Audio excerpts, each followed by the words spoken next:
Welcome to FreedomCast, a podcast dedicated to interviewing star icons and entrepreneurs who have encouraged others to become more healthy and active. My name is Ashton, and it's my pleasure to host you as we take another trip through the fitness industry. It's entertaining and informative, and I hope it makes fitness more exciting and special to you in your own fitness journey. FreedomCast is supported by Freedom Fitness Equipment in Charlotte, North Carolina. Freedom Fitness Equipment serves the health and fitness community nationwide, from free weights and strength equipment for home gyms and studios to cardio and conditioning equipment for commercial spaces. Check them out at freedomfitnessequipment.com. Let's get rolling with today's show. Be here. So this is Michele Moe from MoeStronger.com.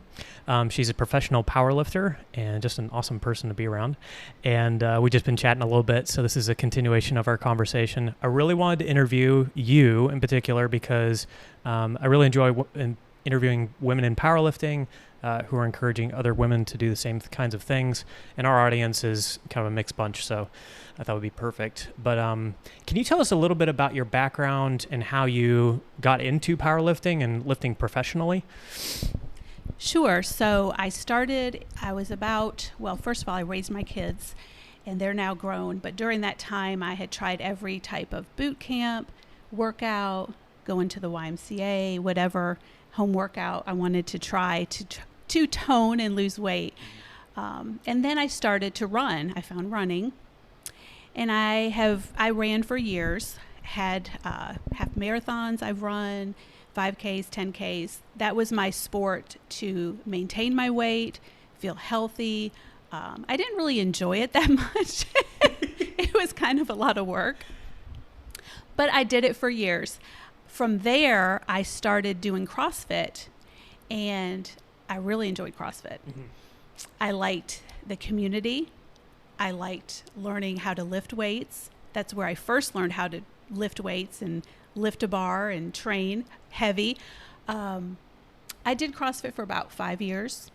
Just recently, in the last 3 years, I've had to stop so I could focus mostly on lifting, training, competing. But CrossFit is where I fell in love with the barbell. Okay, gotcha. And I wanted to do more of that and just focus on the barbell work. And then what got you into professionally powerlifting? What was the impetus for even getting into that? Because most people, if there's, at least in my experience, you stick with CrossFit, you become part of the club, and like that's it from there on out. Well, I think we all inspire others in some way, and we just don't know it. So what inspired me was I have 2 grown daughters, and they have always lifted and competed. So they started when they were both at App State. They trained at the gyms there, and then they would go to meets and compete. Well, I finally went to watch them at one of their meets. It was in Tennessee, and I traveled there with them to watch them both in a meet. They both did very well, actually. They're very strong. Some over there. Nice. So I went and watched them at a meet, and I'm sitting in the stands watching how everything runs. People are coming out, they're lifting heavy, they're doing squats and deadlifts and things that I do. And I'm like, this is pretty cool. Well, there's some women in the meet. It's mostly men, but there's women in this meet, and some were older, like my age. Mm-hmm. And one woman had on a CrossFit shirt. And so I stopped her and asked her, I said, do you do CrossFit and powerlift? And she said, yeah, I do both. And I thought, well, I can do both. Why not? So that's really when it started, and that was 5 years ago. I've only been competing for 4 years, but I've been training for 5. And so I came home, and on the advice of my 2 girls, they helped me find a coach, and I worked with a remote coach who wrote workouts, programming, and I trained for my first meet. And I really loved it. And since then, I've been doing about 2 to 3 meets a year. Oh, wow. Mm-hmm. Okay. How does the meet prep work as far as peaking and getting to that point? Because is it true that most folks will only do maybe 1 or 2 per year? Or is it, it's obviously possible to do 2 to 3 per year, but is there a continuous peaking that you have to get to before you get to the meet? So it's really best to not do more than 2 a year, but with all the shutdowns we've had in the last year or so, it's been crazy trying to find a meet and do a meet. This year I've already done 2, which is not ideal. Okay. I usually do a spring meet and a fall meet. And it is true. You do have to train for it. You have to peak for it. It's about a 12 to 16 week meet prep to get you to that meet. So you're primed, ready to go. You're at your strongest. You're at your peak. And the rest of the year, you're just trying to build strength. Okay. I personally like meet prep. I like to see what I'm capable of. I like the challenge. I like the weight cut. I like the heavy lifting. I just love it all. So I like to stay in meet prep, although my coach is like, you can't stay in meet prep all the time.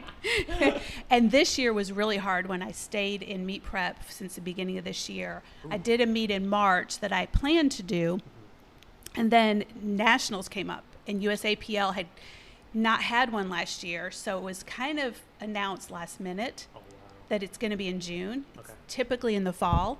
So everyone was scrambling to try to prep for this meet in June. Well, I already had a meet planned in March, and so I did that meet and then went right back into another meet prep for June. So I've just come off of a 6-month basic meet prep, weight cut, everything. Oh I was feeling pretty trashed about a week ago. No kidding. I mean, what's the mentality like, having to, commit for that long and going into it? I mean, it's not it's just not just, I'm just trying to get muscle and I can kind of take my time. I can't imagine what you're going through mentally to try to prepare for all of that. It is hard. I will say it's hard, but everything in life is hard. Yeah. If I choose not to train, that's hard. People that choose, other things, maybe they choose to skip the workout, that's hard too. I know that if I don't go out and train, I know that'll fall on me the day of the meet. If I don't perform well, that's on me. If I don't track my food and measure my food and make weight the day of the meet, that's on me.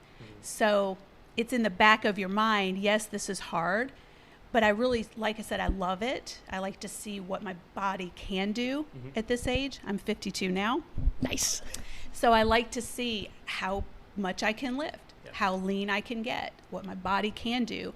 I think there's a myth that says as we age, we have to get weaker, we have to gain weight, and we have to feel bad.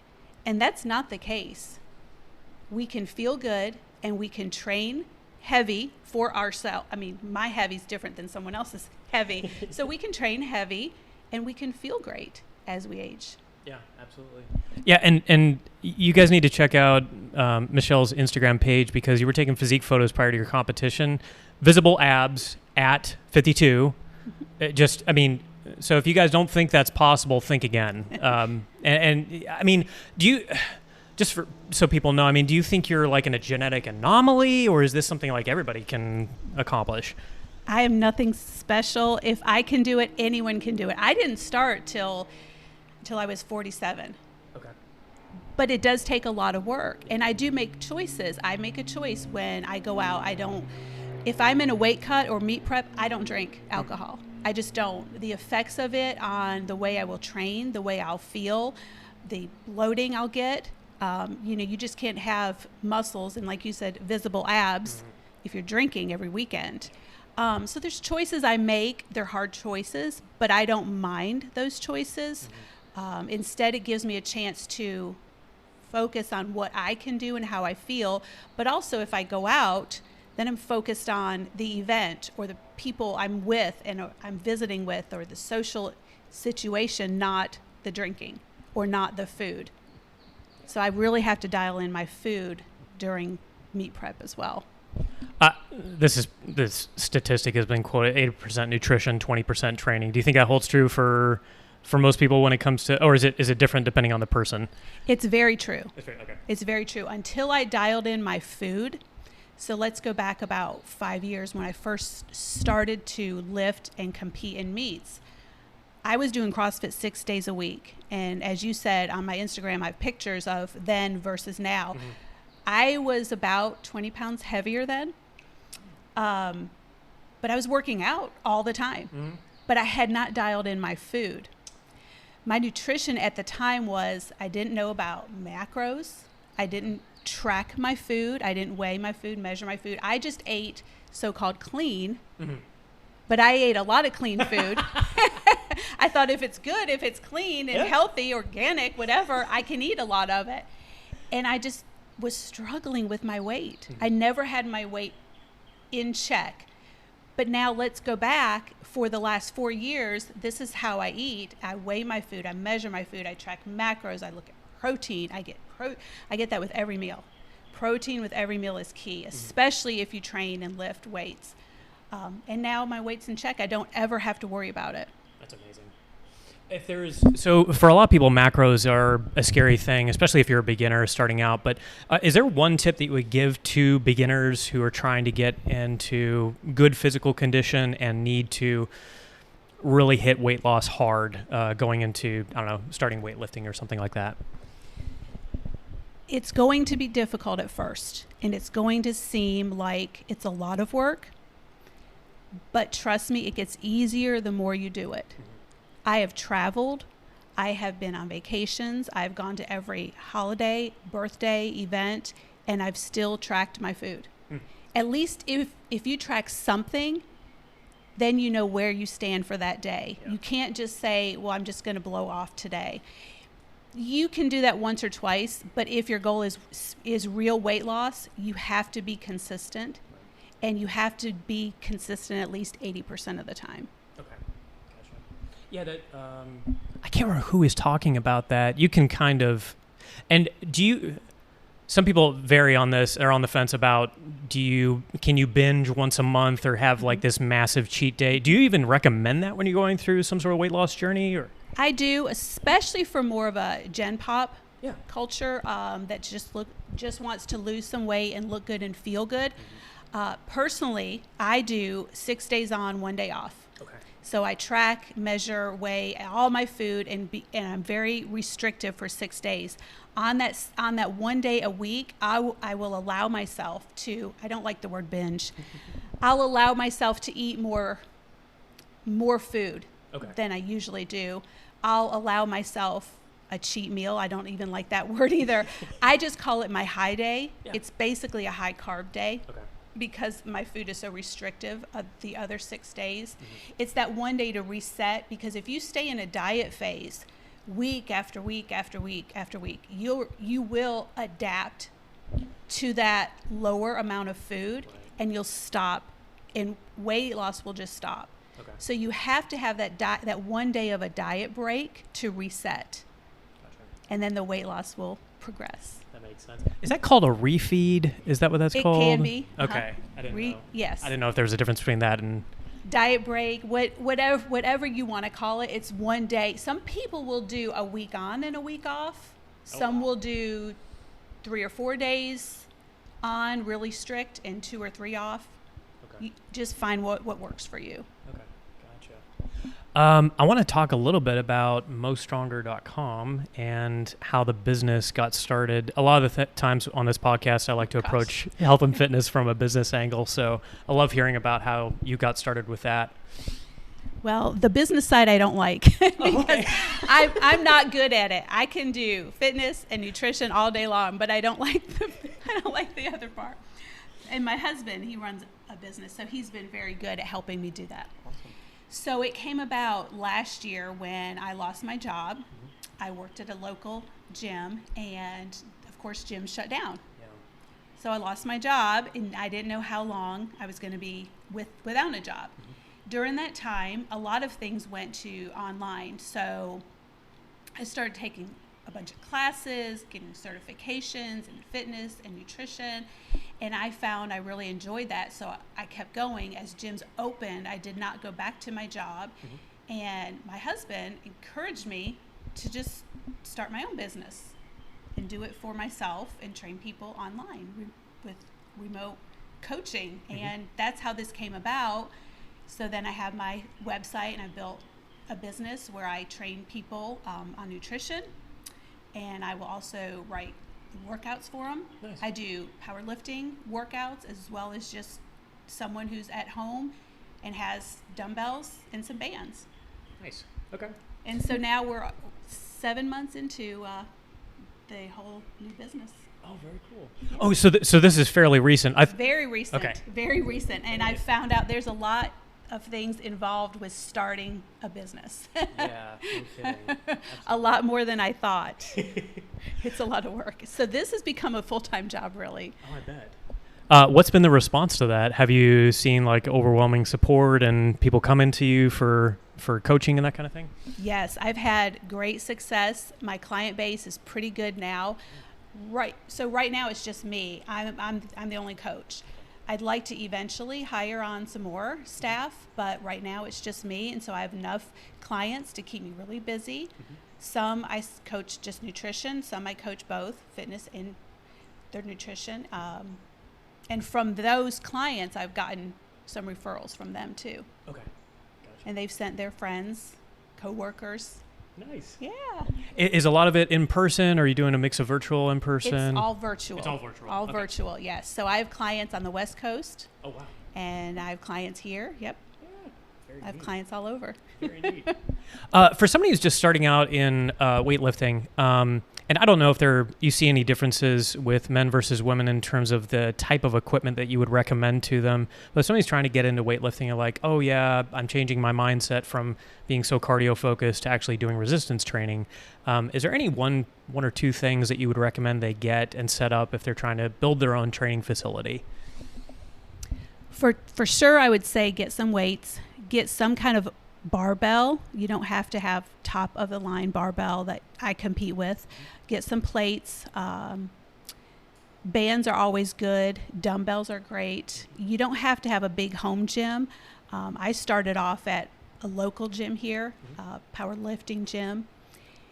And I would say, first of all, don't be afraid to go to a gym. Some people feel like, well, I don't lift heavy. I'm going to go in there. It's going to be a bunch of bros lifting heavy, yelling, sweating. That's not the case.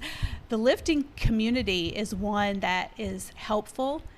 They encourage each other. And that's what I like about going to a meet is you will be competing against women or men, but they also want you to do well, and they encourage you, and they say, you got this lift, you can do it, because everyone just cheers everyone on. And so I think it's the same at a gym. If you find a good gym that has good stuff there, you're going to, first of all, if you're just going to start off, I would find a gym, because then you're going to have a coach there to help you. You're going to have the right equipment to train on, because you don't want to train on bad stuff either and learn bad form right out of the gate. So just find a good gym and don't be afraid, because I started at 48 and I was a little afraid to go into that gym the first time. Trust me, I was a little scared. I'm like, I don't know what this machine does or what this does. And when they said put chains on the bar, I said, I don't even know what chains are, but that's scary. Nice. So you started out in a real powerlifting gym. You weren't just at some commercial generic facility. No, this was hardcore. Like they had every bar you could think of. And I'm looking at all these bars. I'm like, I don't even know what they do. I don't know how to even lift these bars. Yeah. Because some of those specialty bars are like 65, 85 pounds. I said, I can't even lift this out of the rack. But I learned a lot. And don't be afraid to learn things. Don't be afraid to ask and say, what does this bar do? Because you can train on different bars and train different muscles, learn new things. Is there's a lot of, at least in previous interviews that I've done and talking to women who are also in weightlifting, there are some, like you mentioned, some fears about not only going to a gym, but being approached by other people, being intimidated. I think that's why Planet Fitness is honestly so popular, is the gym intimidation kind of motto that they have, and not telling people that that's not what's going to happen and you're going to be safe. But for one particular, and having, what are some of the biggest fears that you've seen in your own coaching they've had to overcome in order to get into weightlifting or resistance training and just being confident about that? Well, I think there's a myth that you have to go in and always lift heavy every time you train, and that's not true. First of all, you can't always go max effort every time you walk in the gym.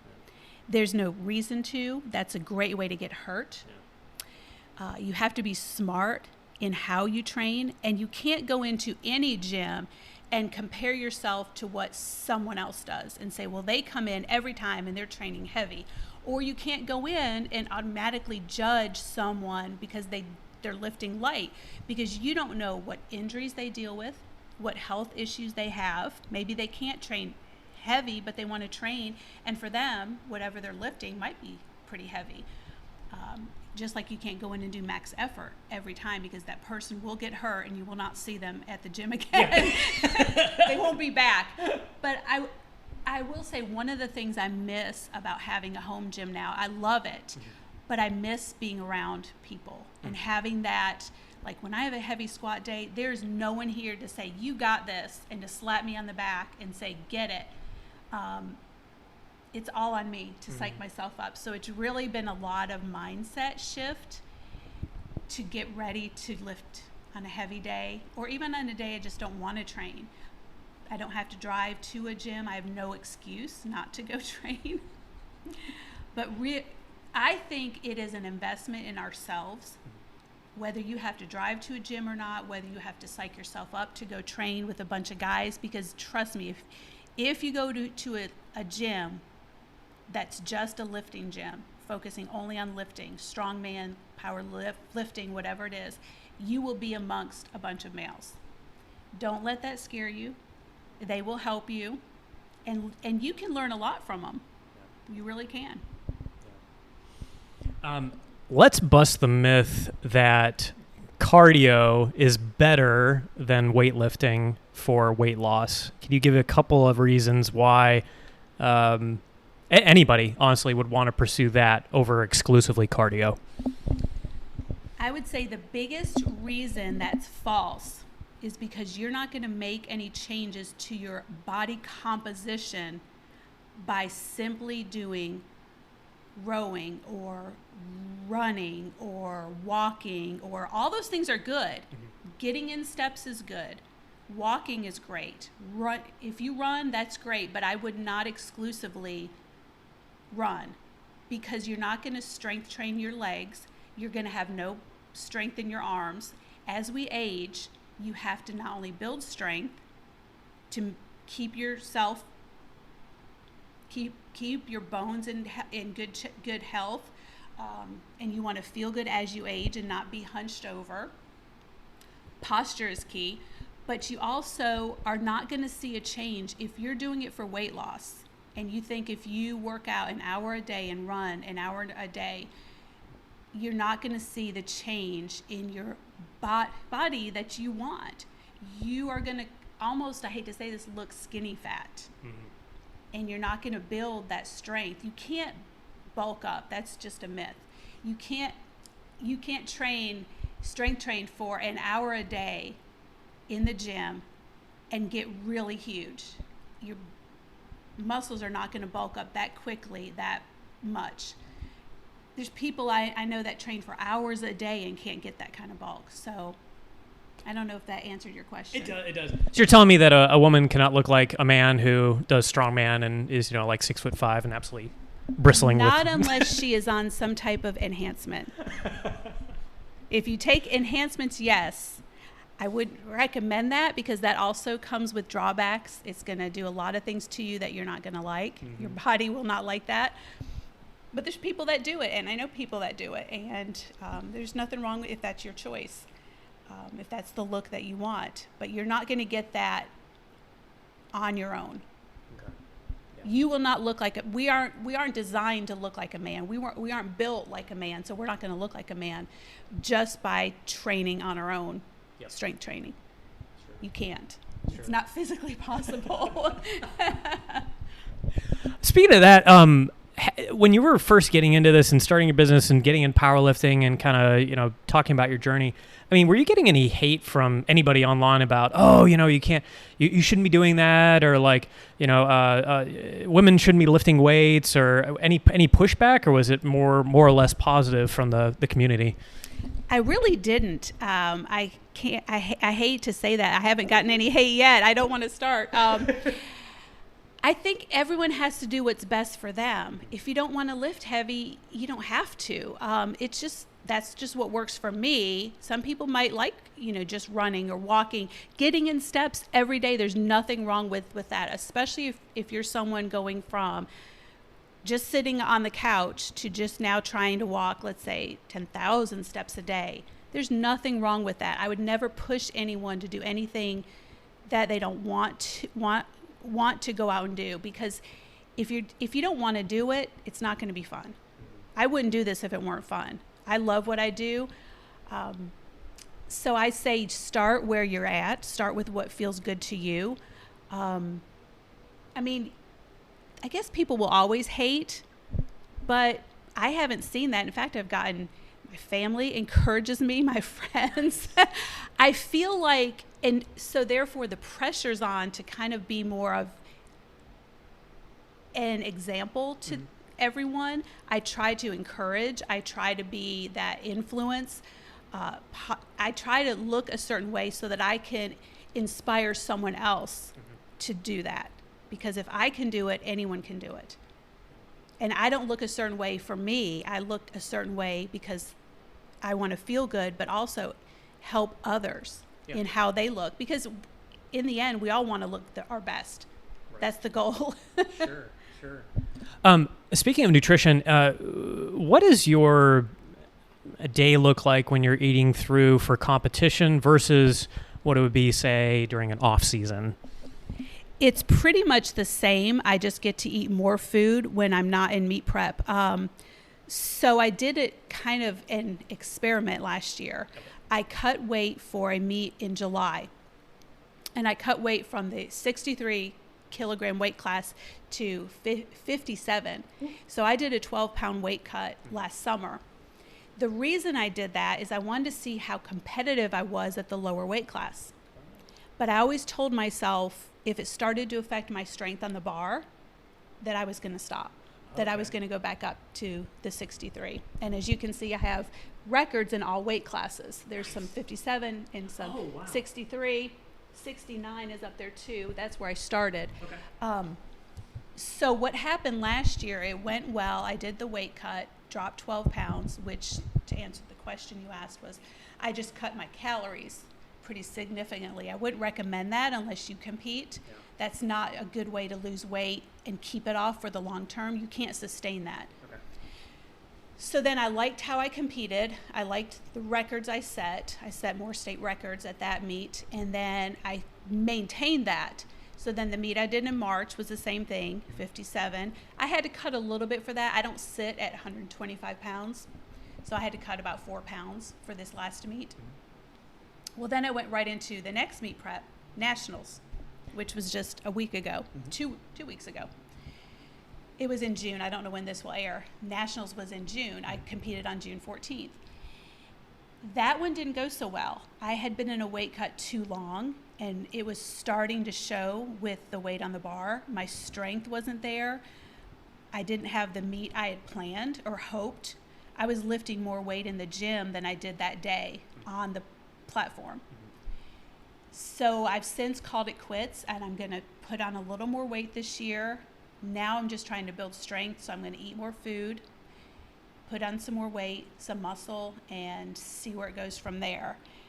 I tried it for as long as I could, and it didn't work. The bottom line is, when you cut weight, you have to do it carefully. You have to do it with a coach, because it's going to affect your strength if you're not careful.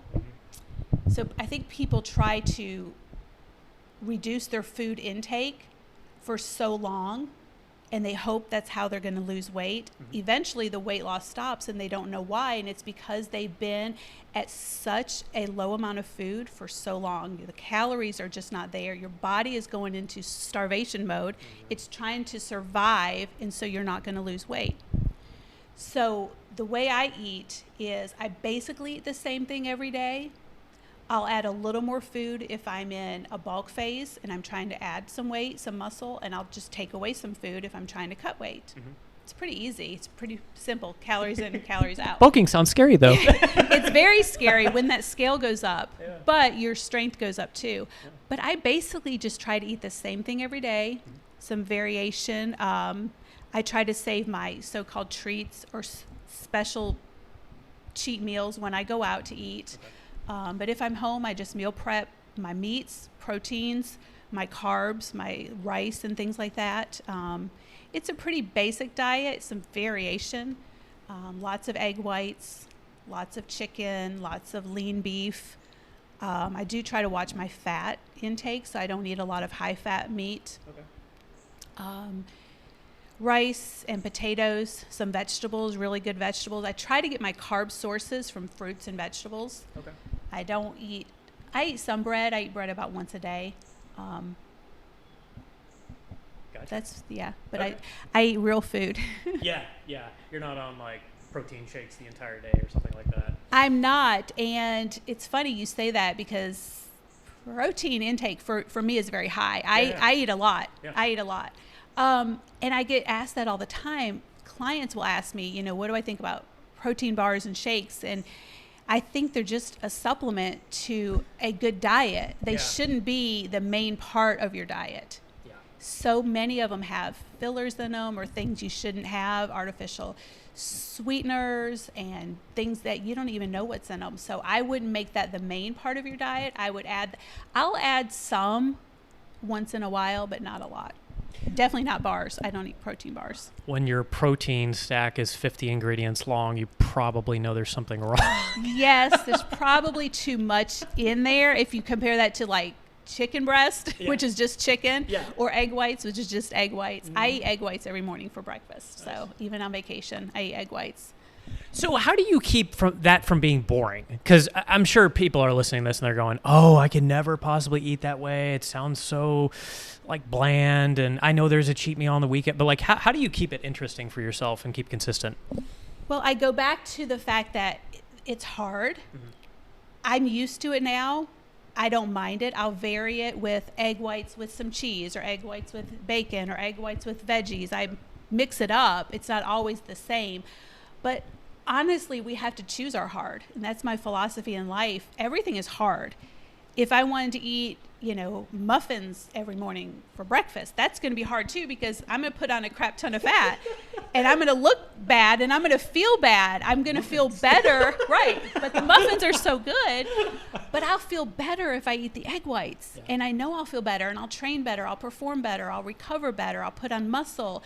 So it's making that choice and saying, I'd rather have the egg whites versus a muffin with a side of insulin later on. Mm-hmm. Yeah.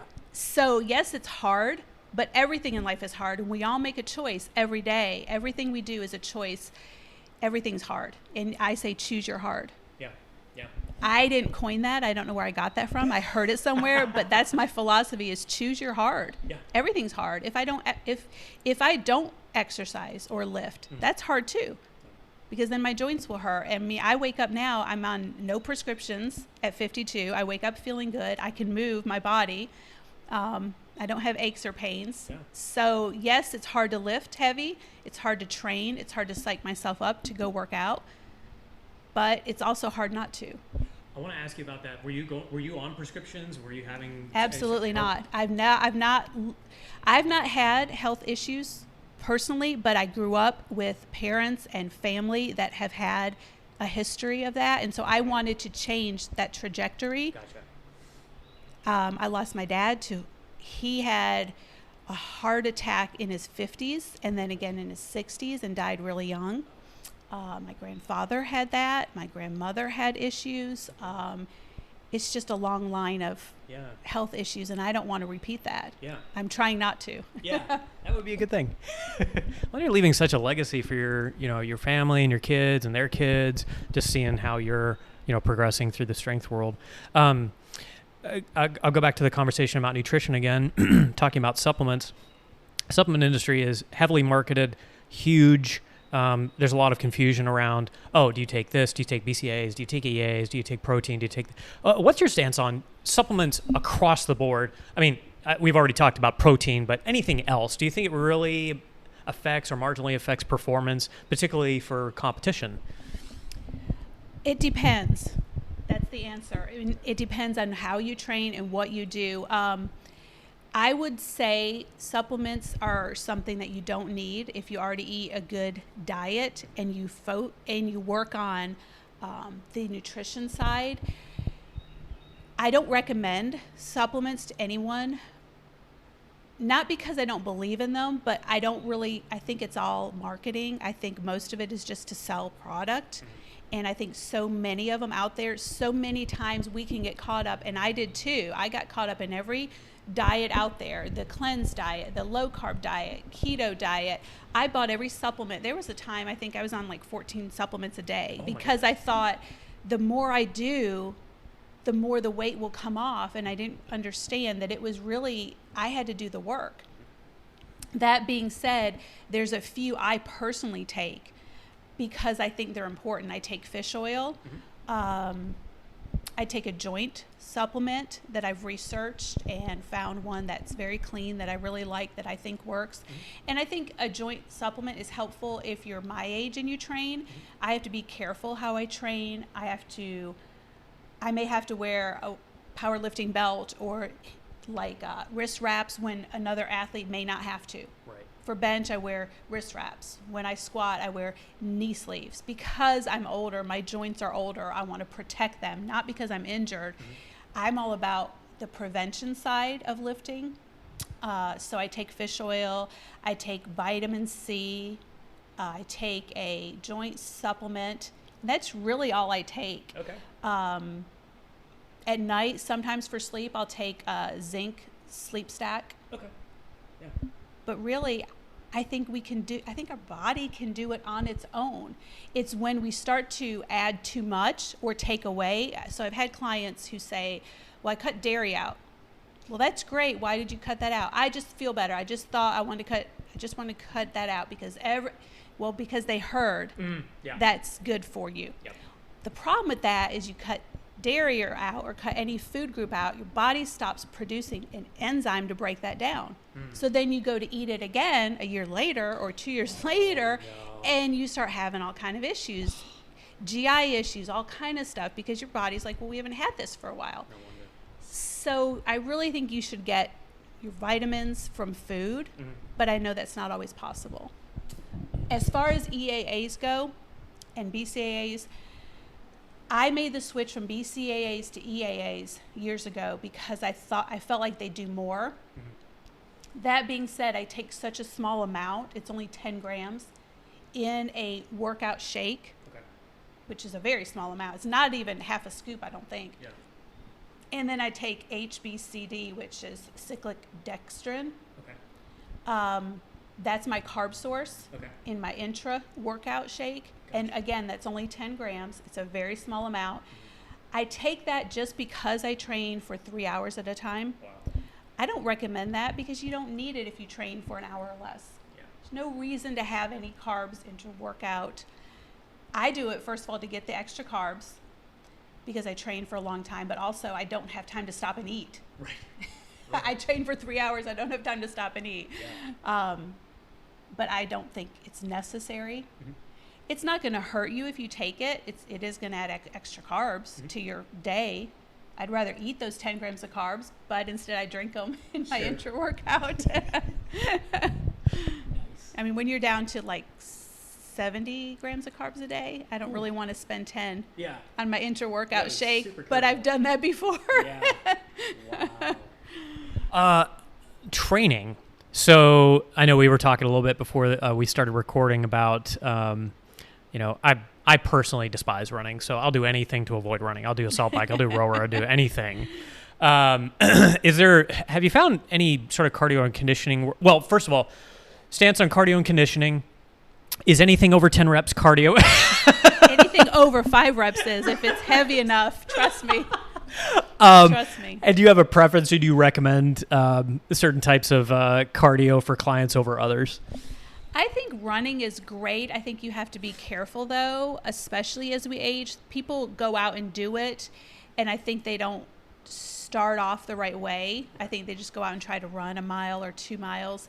And I've known clients especially, that have gotten hurt. So there's one client I recommend they start walking because they were sedentary. And I said, just walk 20 minutes 3 times a week. They emailed me the next week and said, I started running and now I've hurt my ankle. And I said, wait a minute, hold on. I didn't tell you to start running. Why are we running? Running's great if you can do it. I like rowing for me personally because it's all over body conditioning. It works your arms, your back, your core, your legs. And And at my age, I don't need to be running. I have no business out there running. Walking is great, though. Yeah. Assault bike is good. I hate it. It's super hard. Yeah. I always feel like I'm going really fast, and I'm not. But that's a good one, too, the bike. But I think you have to be careful. I think you do too much of that. And if that's all you do, you're going to shorten your hip flexors. You're going to start having knee issues because you're always in that sitting position or that running position. I think running is good because it's single leg, and I'm focused my athletes on doing a lot of single leg work, balance work, because that's hard and that's what we lose as we age too. Like you try to do single leg step up on a box, it's pretty hard. And control it, not just flailing all over the place. I'm not opposed to running or any conditioning like that. I think there's a place for it. It's necessary. I don't personally get a lot of that, just like I'm also not a fan of focusing on just ab exercises. Yeah. I think people get the misconception that you can target train your abs. What's going to train your abs is any of the conditioning like rowing where you are activating your abs, or squatting where you activate your abs, or anything with resistance weights that you activate your abs. Yeah. And also cutting down on the food will help your abs. Yeah, that seems to so that seems to be the most effective is a nutrition component to actually exposing the fat layer. Like absolutely. It's not, not doing crunch. I mean, are crunches or sit-ups going to be the thing that really you can do some of those. I personally do plank because again, it's all over. It works your back, stabilizes everything, and it helps you with that tension under load that you're going to feel when you're doing a squat or a bench. But that's not going to get you abs. Yeah. I could do planks all the time, but then if I finish planks and I go in and eat cookies, it's not going to help me. I love cookies, but I don't eat them every day. Cookies are amazing. You have so many awards on the wall. Can you talk just a little bit about the what we're seeing here and the kinds of awards you've won for lifting? So most of my records are state records. Oh, nice. So I have 18 state records in total, bench, squat, deadlift, everything for my age group and weight class. Wow. All different weight classes too. I actually did start as a 72 kilogram lifter. Okay. Way back when. And I managed to cut weight now to 57. I do have an overall top 10 rank because last year when all the meets got shut down, USAPL could not host any meets. So they did an online thing where everyone who competed in a meet got ranked. Huh. They just ranked everyone based on how you did in your last meet. Nice. And I placed in the top 10, so I was pretty pleased with that. Nice. Right now, I'm only lifting 750 pounds total. I'd like to get to 800. That's my goal this year. Very good. And then I have an American record over there. I set my first one in March. That's on the deadlift. I set my first American record. Nice. Best deadlift in the country. Oh my gosh. So excited. It was 355 pounds. Wow, that's amazing. At that time, I weighed 125. Yeah. So no way. Almost 3 times body weight. Yeah. That's my goal, is 3 times body weight. Are you planning on trying to beat that again? Absolutely. Okay. Absolutely. Okay. All these are going to get beat at some point. All these are going down at some point. That's amazing. Yeah, I just beat my own squat record. So I set a new one on squat at 2 weeks ago at 260 pounds. Nice. Yeah, that's my best squat ever. Wow. Where did you, for context, where did you start with these lifts? So you're at 72. I mean, what were you lifting and where are you lifting now? 72, I was only lifting in the 600s. Okay. And now I'm lifting 750 at a meet. Okay. Which I'd like to get to 800 would be my goal. Yeah. I mean, I always have goals. Yeah. I always have goals in mind. I never train without a goal. Yeah. I always think I want to get better, I want to get stronger, I want to lift more. Yeah, it seems to me like, and talking with you and other trainers, is if you don't have that long-term goal in mind, it doesn't even have to be anything fancy, that you tend to lose motivation and just revert back to whatever lifestyle habit you had previously. I mean, do you think that Is that one of the most important aspects for training, is actually having that long-term goal, or anything that's more important than that? I think it is. And I think for me, personally, I will always write down my goals. Mm-hmm. I either have them posted on my gym, which I don't now because I just finished a meet, or I'll write them down. I actually literally will put them by my sink, my bathroom sink. Okay. So I can see them every day. I put my goals in front of me. Right now it's kind of a weird time because I don't have a goal. I don't have a meet planned. Nationals next year is my next big goal. Yeah. And so there's kind of a long time lapse there. So I'm kind of in this phase of, I told my coach yesterday, we actually had a talk, and I said, I don't know what to do now because I'm kind of in this phase of, what are my goals? Mm-hmm, mm-hmm. My goals are just to build strength. Yeah.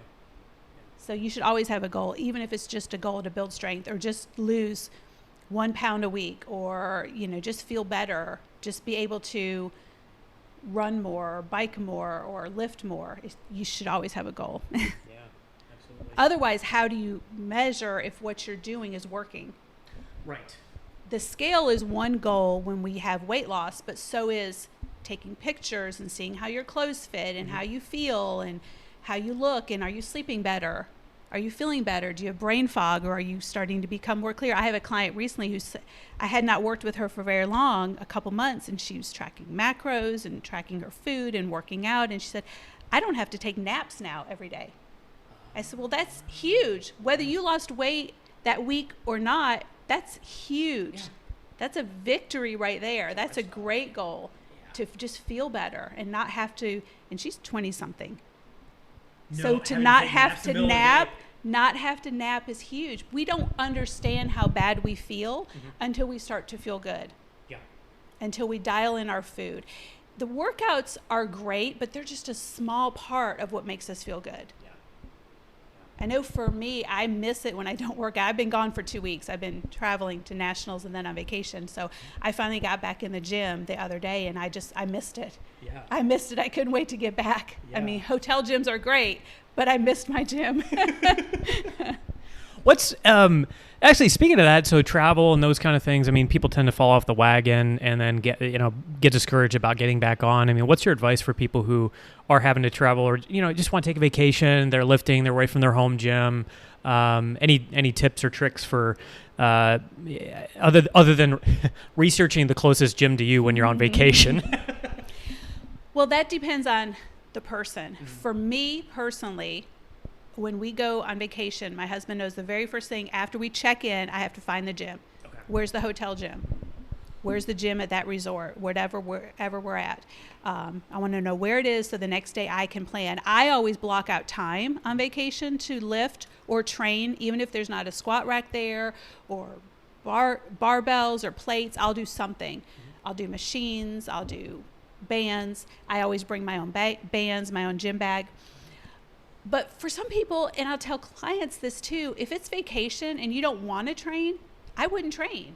Okay. If you take a week off and you maybe eat like crap, there's nothing wrong with that. Mm-hmm. You're not going to gain weight. You're not going to gain 5 pounds. The scale might go up, but that's not fat gain. Right. It's just a week of eating bad. And then come back and get right back at it. Yeah. Because first of all, if you go on if you eat like crap, you're going to feel bad. So you don't want to eat yourself sick too. I say don't eat like an asshole on vacation. Sorry I said that. Eat sensibly, but you can have fun and go on vacation, have a glass of wine, have dessert, enjoy yourself, and then come back and get right back at tracking, watching what you eat, and working out. Yeah. And that's how we're supposed to live life. If it's such a restrictive plan that you can't enjoy life, then why do it? Right. And people won't do it, and they're going to quit. But I have clients that go on vacation and come back. Well, my husband last week with me, he came back from vacation. He said, I haven't gained a pound. But he enjoyed himself. Mm-hmm. He worked out a couple times, had some treats, but he got right back at it when he got home. In fact, he has his first meet coming up in 2 weeks. So. No way. Yeah. That's awesome. Very first meet. Was he doing that with you before, or training with you before? Not at all. Oh, wow. Just our girls and my son-in-law and myself. And now my husband. No way. So now we all do it. That's amazing. Yeah, see, this is the kind of inspiration. He got on board, finally. Oh, man, that's awesome. He's 53 and just starting. So. Nice. Hey, you can start at any age, honestly. Absolutely. Honestly. Do you find that having the personality online is really motivating for you to keep going? Or I know you have a coach, but for people that don't have a coach, do you recommend, I don't know, creating a social media profile and trying to get people on board with whatever you're doing, or just having accountability with a few friends, or doing some type of, I don't know, because not everybody can afford to be trained or coached online. Well, there's different coaches out there. Some are more one-on-one. Some are just a remote coach who won't really work with you and check in with you. Okay. They'll just say, here, do this workout or do this meal plan, which I'm not a fan of meal plans, because I don't think as a client you learn anything from meal plans. Okay. I think it's great for somebody to tell you what to eat, but then what happens when you go out to eat? What happens when you don't work with them anymore? You haven't learned anything. So when I work with a client on nutrition, I teach them how to do what I do, which is how I made weight for every meet I've competed in, how I keep my weight in check all year round. I teach them how to do it for themselves. So one day they don't need me. That being said, I think if you tell someone your goals, like when I tell someone I have a meet coming up, they're going to ask me about it. My friends are going to ask me. When I post it online, people are going to say, great job, good luck. How was it? And I'm committed then. I can't back out. So I think by telling your friends, posting it, putting it out there, tell your spouse, try to get your spouse on board. I think that will help you reach those goals, because then you have that support, but also it's harder to back out of something if somebody's asking you about it. Like when I check in with a client every week, they know I'm going to ask them, how is your food this week? Your hydration, your sleep, your workouts. And they have to answer me. They can lie to me, but the numbers don't lie. So I'll know if they're doing the work or not. So I think by having that out there, tell somebody you work with. And you might inspire someone to come on board and do it with you. Yeah. Oh, well, that sounds like fun. I'll do it with you. Yeah, I mean, the fact that your husband is getting on board with this too, even after so many years, is a testament to that. I mean, he lives with me. I don't think he has a choice. Yeah, that's true. He has to, by default. Oh my gosh! Any really? I try to always ask this during these type of interviews. Any really cool success stories that you've seen? I know it hasn't been a whole long while since you've started coaching, but any really cool success stories that you've seen in that short time of people coming to you and having some sort of transformation or lifestyle change? Just week to week, I hear people, and I had one athlete right now that I coach and I do nutrition for them. Just hearing their story of, my mindset has changed to where I don't punish myself now for what I eat. I don't think that having a brownie is a bad thing. In fact, I encourage a client, I'll say, have the brownie, have the cookie, have the muffin, have what you want to have, but just know what it's going to cost you. You have control over the food. So when I have a client say to me, and I just had this just recently, a mindset shift of, now I know that I can do this, have control over the food and not the food control me. And I don't feel like after I eat this, I have to go out for a run and punish myself because I ate bad.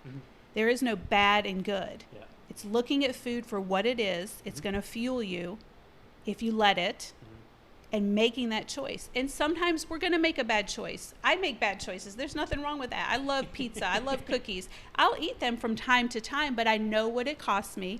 I know when I can do it, and I am in control. The food does not control me. So when I have clients come to me saying their mindset is shifted, or they are an older client and they have blood work done and their blood work comes back better than ever, I know they're doing the right thing and it's helping them.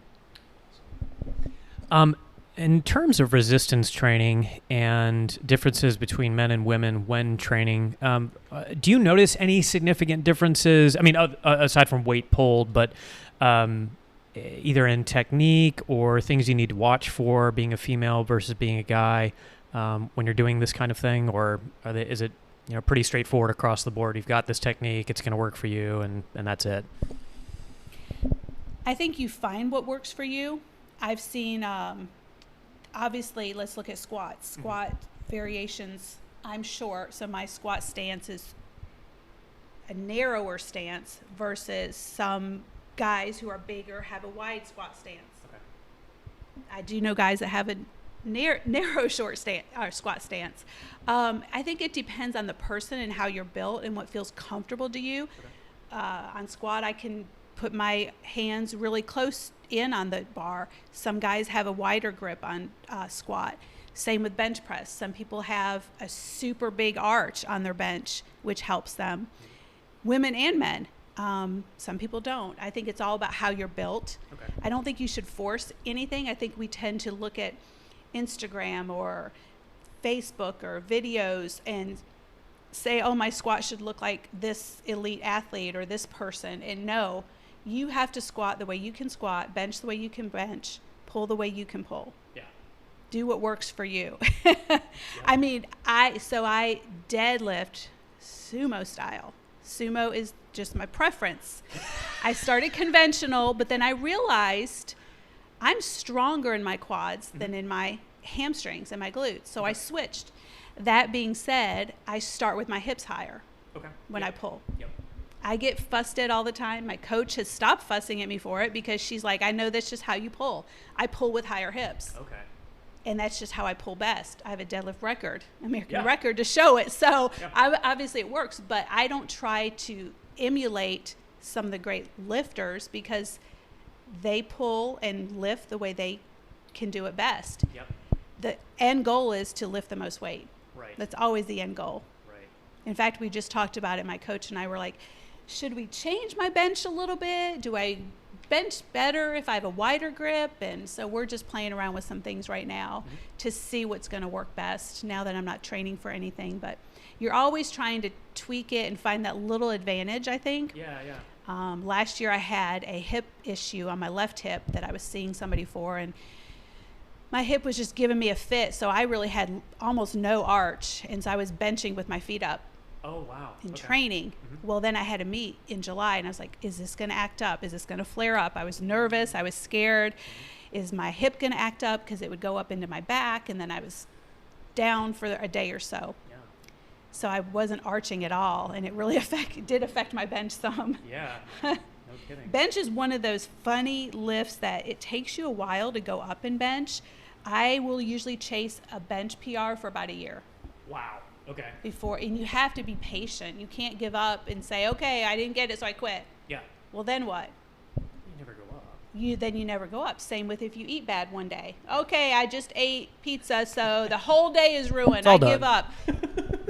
Because that makes sense, right? Right, yeah. So what I liken it to with clients is like if you're in traffic, you're sitting there and you're moving slow, but you're not getting to where you need to be. What should you just pull off and stop? No, you just keep going. Eventually you'll get there. Eventually. Yep. So I missed my bench PR a couple weeks ago, and I was really mad about it because in my mind I had it. I said I missed it in July, I missed it in March, I'm going to get it in June, and I missed it again. So it's been a year. Gotcha. I've done that in the gym. I just missed it at the meet. Do you think, was this why you were having that hip issue the entire time, or was it just? The hip's better. Okay. I just have to keep up with my exercises for it, but the hip's doing good. It's just my strength wasn't there. Okay. When it comes to a meet, you're not going to have all of your lifts getting stronger at one time. Yeah. Sometimes bench is stronger than deadlift. Sometimes squat will come along. It just depends. So like I said, this last meet I had a squat PR, but I didn't get my bench. Yep. That happens. Yep. I gotcha. I had planned to do both, but don't always come together that way, and that's okay. Oh, man, you mentioned Instagram, so I'm going to dive into the BS that is Instagram. So what have been your – I've asked this before about somebody. What have been your least favorite statements and or kind of misconceptions about the health and fitness in general that you've seen online? I mean, obviously you have – tons of people who have plastic surgery telling people you should do this to get this kind of butt, and it's obviously not true. But anything that you particularly despise that you're seeing just spewed online, particularly on Instagram? Well, I try not to go on there, first of all. I'm not a huge fan. because I try to follow somebody who's real. Okay. I try not to look at somebody who only posts about how they look, because it's not all about how we look. It's about how we feel. And I think there is, if you're not careful, you can get caught up in, I have to look a certain way, and how do I get there? And I need to buy this BS that they're selling. It's really just sales. Yeah. We're all either selling ourselves, product, something. There is no quick fix, and I think Instagram has us thinking there is. When I've lost weight over the last 4 years, it's been 4 years. It hasn't been 6 weeks. It hasn't been 6 months. And I don't think, I tell people I don't preach a very sexy message. What I preach is weight loss takes time. It takes effort. It takes hard work. But that's how you lose the weight and learn how to keep it off. I will teach you how to keep it off, not just to look good for a vacation in 6 weeks. You can look good in 6 weeks. You can do it with sacrificing your health, and you're limiting your food, but you're not going to feel good. The vacation may not be very fun. And when you get there, then what do? Where's the finish line? Yeah. What's the hurry? Right. Our health is a long-term goal, and I want to stay in this sport for a long time. So I take that seriously. Yeah. I don't risk anything. I don't risk anything when I'm lifting. I don't risk anything with my food and my health. I want to be doing this for a long time. I just competed with some of the strongest women in the country 2 weeks ago, and some of them are 70 years old, and they are so impressive. Wow. The women I competed with that are 50 and up are just amazing. You would not believe how strong they are. That's my goal one day, to be like them. It was so fun to be there. It was so fun. Yeah, I can imagine. Well, and two, going back to that 6 weeks and get on vacation thing and look great. I mean, you're going to have I would imagine you're going to have a rebound that's ridiculous from that. You know, oh, now I look great and I can just eat whatever I want, but there's no, going back to the long-term goal setting, why did you do that in the first place, and what's the next step? What for did you lose? Yeah. Did you lose fat? Probably you didn't lose as much fat as you lost some muscle. So you may look good for that week-long vacation, but then you're going to feel bad, and you're going to come back and then do what? You probably gain that much back or more, to where I feel like, for me personally, I can go on vacation anytime and be ready to put on a bathing suit because I always feel good. I always keep my weight in check. There is no up and down. Your hormones are going to go crazy too if your weight's always up and down. Right. And who wants that? Right. That comes with its own set of problems. So. Sure. Well, and just to clarify, when you're saying you don't want your weight going up and down, it's okay to cycle. I'm assuming it's okay to cycle between, a few pounds lost or gained per day. Like, you don't want to be on the scale every single day or something like that. But no, but I do think people should weigh every day. If you're in a weight loss phase, and here's why: not to get obsessive about the scale, because if we start to get obsessive about the scale, well, then let's not weigh. But if you only weigh 1 or 2 days a week, what if those are the higher days? What if those are the day before you ate a ton of vegetables? So the water in the vegetables caused you to gain a pound or two. And if you're only weighing on those days, then you might just see the higher weight. Whereas if you weigh every day, we can see a trend and see an average and see, is the weight coming down? That's the only reason I have people weigh every day. I weigh every day personally, and sometimes I'll weigh at night because I like to see the trend of my weight at night versus the morning, so that I know when a meet comes up, am I going to be 3 pounds difference in the morning or 4 or 5? What does my weight tend to do? Because we're all different. Everyone's different. There's no set plan for how we should do this. It depends on how you react to the weight loss. Yeah, because how close are those weight classes together?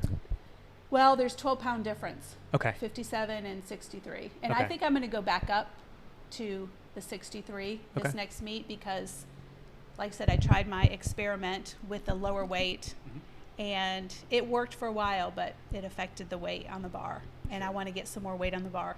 Sure, absolutely. I have some big goals. Nice. Got to be breaking records again. Yes. Very nice. Oh, by the way, I didn't ask you this. Did you have a background in exercise science or physiology or anything like that? None. None. None. I just always liked it, but it's weird because when, like I said, when everything shut down, it was like, now what do I do? And my kids are grown, and I think some people might think I'm obsessive because I compete and I'm so into my weight and competing and the weight on the bar and this and that. But what they don't understand, and what my girls understand, my husband understands, is I stayed home and raised my kids. Yeah. So my whole life was my kids. When they went off and went to college and got married and now they live far away, it's like, this is all I have. Mm-hmm. This is for me. Yeah. This is my career. This is my promotion. This is what people normally get when they're like, oh, I got a big promotion and I've advanced in my career. So to say it's obsessive, it might be to some, but for me, this is what I have. This is what I do. Yeah. And I've never had that before. I've never gotten to do something for me. So now that I can. It's huge. Yeah. Did you homeschool by chance? I did not homeschool. No, okay. No, I did not homeschool. I did not. They're so glad I didn't homeschool them too. They probably think I did because I was like, get that work done. Yeah, no, I didn't homeschool. I just stayed home with my kids and followed my husband around with his career and moved around and did everything for everyone else. And now I'm doing this for me. That's phenomenal. I found what I love. So I say, find what you love and do it. Yeah. Completely agree. Well, that's fantastic. Well, Michele, thank you so much for being willing to come on the FreedomCast. And can you tell people where they can find you and if they want to get coached? Oh, yes. Instagram MoeStronger and website MoeStronger.com. MoeStronger. Awesome. Well, Michele, I appreciate it, and wishing you much luck and many records broken going here on forward. So I appreciate you. Thank you. Thank you for listening. Please give FreedomCast a 5-star review on Apple Podcasts or wherever you listen to podcasts. It would mean a lot to our business. Plus, it's fun to read y'all's reviews. See you next time.